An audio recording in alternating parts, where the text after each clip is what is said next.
వాళ్ళకి రోడ్లు అన్ని కొర్రీ తీసేయాలంటే ఆన్లైన్ ఏదో చేసుకుంటే మొత్తం ఆ లేఅవుట్ అంతా ధ్వంసం చేసేసి ఫెన్సింగ్ వేసేసుకొని మేము ఇవ్వం మీకు అని అన్నారు. దాని గురించి మీకు రిప్రజెంటేషన్ ఇస్తాం.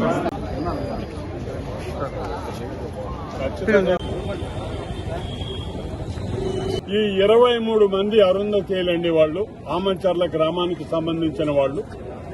వాళ్ళ పరిస్థితి చూసి వాళ్ళకి అర్హత ఉంటే తప్పనిసరిగా వాళ్ళకి స్థలాన్ని చూపించి కేటాయించి వాళ్ళకి ఇళ్ల పట్టాలు మంజూరు చేయాల్సిందిగా ఆయన కోరిన తర్వాత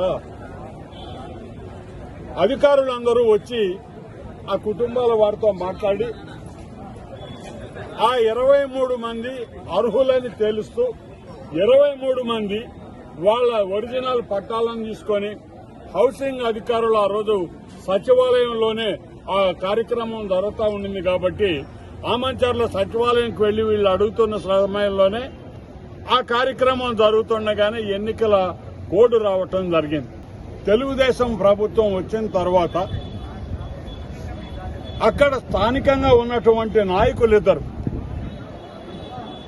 ఆ స్థలాన్ని మొత్తం దున్నేసి మీకు ఎటువంటి పరిస్థితుల్లో కూడా అది ఇవ్వం, ఇప్పుడు ఉండేది మా ప్రభుత్వం అని చెప్పి దానికి కంచె వేయటం జరిగింది. ఆ స్థానికంగా ఉన్న నాయకులే అక్కడ స్థానికంగా ఉన్నటువంటి పేదవాళ్ల స్థలాలని ఆక్రమించాలనేటటువంటి వారి ఆలోచన విధానం సరైంది కాదని మనవి చేస్తూ ఈరోజు ఆ 23 మంది పట్టాలు తీసుకొని జిల్లా కలెక్టర్ కార్యాలయానికి వచ్చి వాళ్లకు జరిగినటువంటి ఇబ్బందిని ఆ సమస్యకి పరిష్కారాన్ని చూపించాల్సిందిగా గౌరవ కలెక్టర్ గారి సముఖంలో వారందరూ కూడా ఈరోజు పిటిషన్ ఇవ్వటం జరిగింది.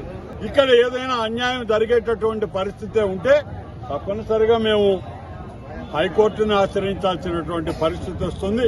కానీ అంత దూరం రానివ్వరు అధికారులని ఆశిస్తున్నాం. ఎందుకంటే స్వయంగా వీళ్ల పట్టాల మీద తహసీల్దారు, ఆర్డీఓ వీళ్ల ముద్రలతోనే ఈ పట్టాలన్నీ కూడా ఏర్పాటు చేయడం జరిగింది. ఒరిజినల్ పట్టాలు కూడా ఉన్నాయి. అన్ని కూడా కలెక్టర్ గారి దృష్టికి ఈ రోజు ఇవన్నీ మేము తీసుకెళ్లడం జరిగింది. మేము ఈ పేద అరుంధతీయులకి న్యాయం చేయండి.